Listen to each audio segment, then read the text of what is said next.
Every team has a game when they're taking great shots and it seems as though the ball is just not going in the basket.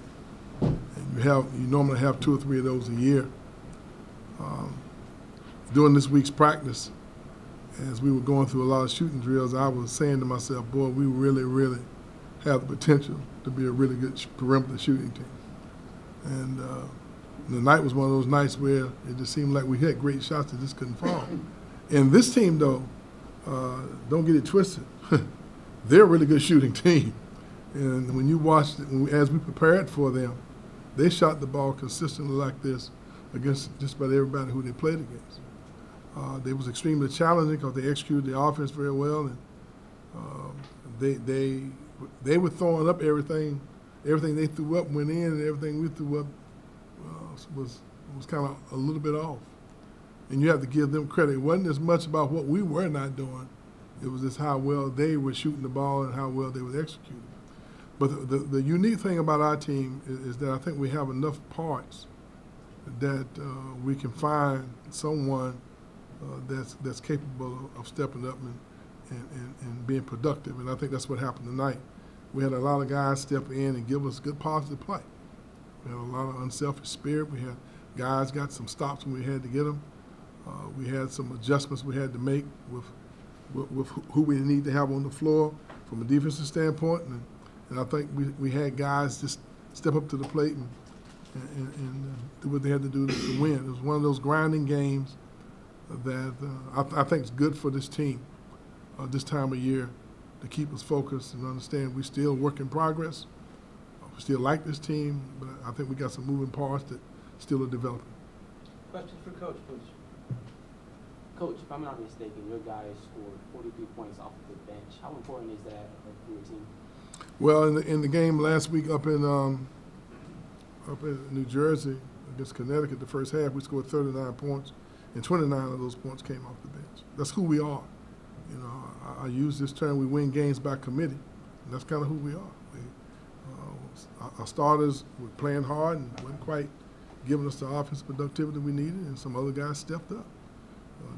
Devin Vassell and David Nichols and Fiondu, guys just doing their part, playing their roles. And right now, we're still trying to define our roles.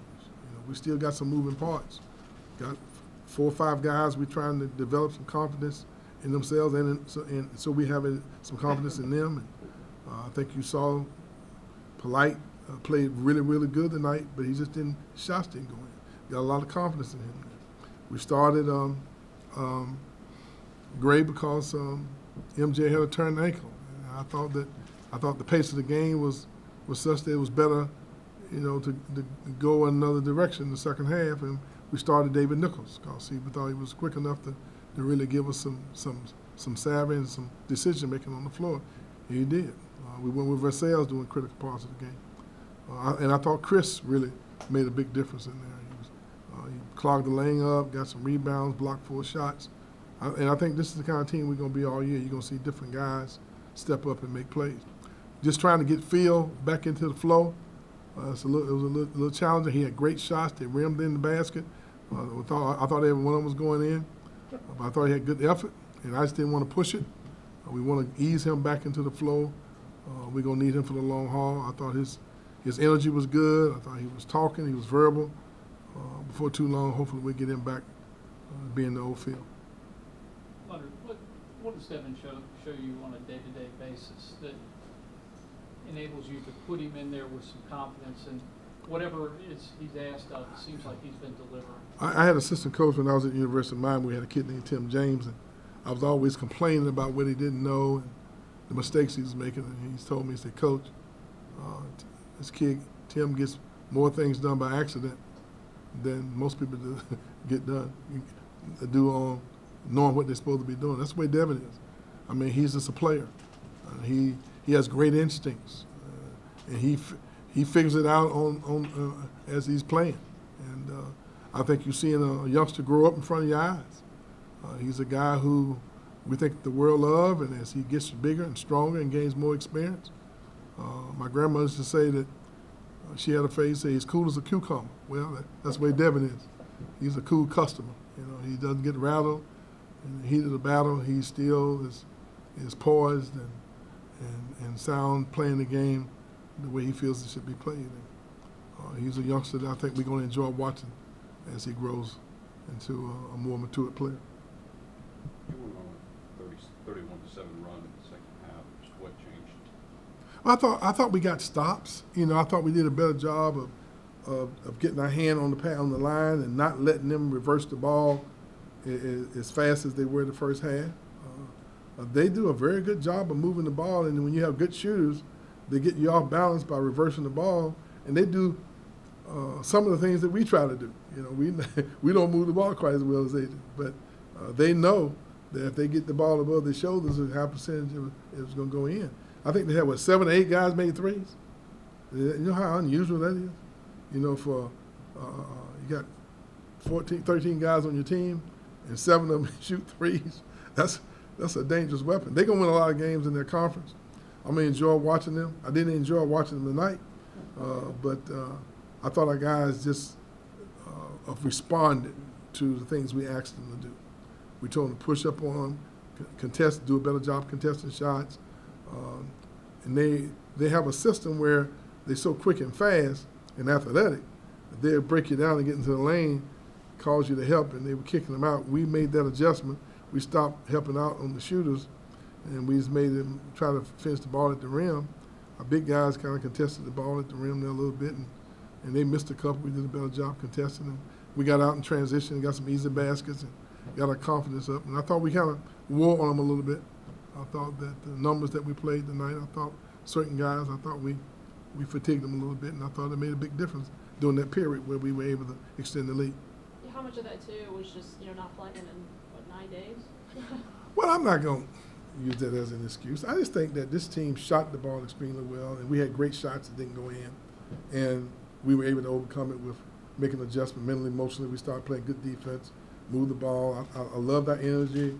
I love the communication with the guys on the team. They were calling each other out. They were demanding of each other and holding each other accountable. And so that type of communication just lets you know we're moving in the right direction. We're not there yet, and we are by no means are we a finished product. We just need to. I just hope that we can continue to keep winning while we're growing and developing, and hopefully before too long. We don't have very much long. We don't have very much time, because sooner or later the rubber's gonna hit the road, and we're gonna be playing against some of the best teams south of the NBA in the world. So we got to hurry up and grow up. Leonard, you were talking about Phil Cooper, bringing him back. Is it your plan to give him additional minutes as games continue? And you lining up to speed, full speed by the ACC season? I'm not going to try to play anything other than just be the coach and allow his body to tell me where he is. We're not going to push him. We're not going to hold him back. I'm constantly how you feel. Tell me how you feel. And we thought it was best that he got a good run there in the first half. We just didn't want to push it the second half. And we're going to be very cautious. I'm cautiously optimistic, and I'm going to allow that. I think he's going to be okay, but I'm not going to shove him out there. And even though the game was on the line, I would love to have had him out there. I thought last year we might have pushed Kamaji a little too quick. He developed some tendonitis that kind of bothered him the rest of the year, and I'm not going to chance this. We're going to let his development, his confidence, and where he thinks he is, dictate to us how we utilize him from this point on. Leonard, one last thing for me, just the defensive pressure that you all were able to apply in the second half that came from everywhere. It seemed like, anybody you put in. Is that kind of the defensive pressure even more so? I mean, with guys chasing from behind, taking balls away, not just covering, defending your guy, but getting help and extended periods of defense. I've seen that developing as of late. I thought we had good sessions this week.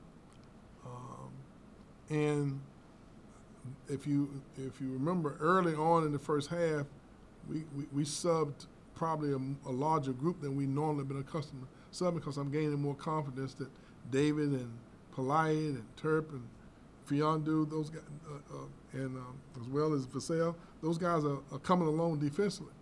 And I think they held their own. It's just that this team was red hot, and we were getting great looks when the ball didn't go in. But I'm hoping that we can develop another working unit where we can have that same level of confidence as we continue to keep moving into the meat of our schedule. But we've shown signs of being able to defend at a high level.